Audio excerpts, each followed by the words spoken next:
உங்களை எத்தனை பேருக்கு தெரியும், நம்ம கிட்ட எல்லாருக்கிட்டையுமே ஒரு டைம் மிஷின் இருக்கு. ஆமாங்க, அந்த டைம் மிஷின்னால பாஸ்டுக்கு போக முடியாது, ஆனா ஃபியூச்சருக்கு போக முடியும்.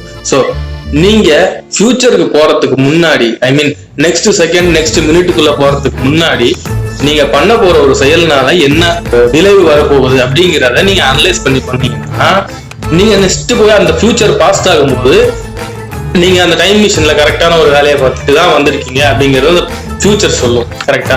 ஸோ நம்ம ஃபியூச்சர் தான் ஒரு நாள் பாஸ்ட் ஆக போகுது.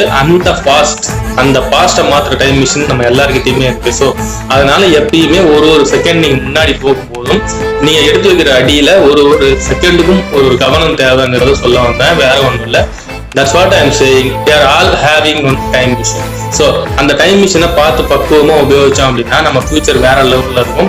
ஸோ அதனால ஃபியூச்சர்ல இருக்க டைம் மிஷினை கரெக்டா ஹேண்டில் பண்ணி கொண்டு போங்க. நம்ம பாஸ்ட் நம்ம யோசிச்சு பார்க்கும்போது நல்லாவே இருக்கும்.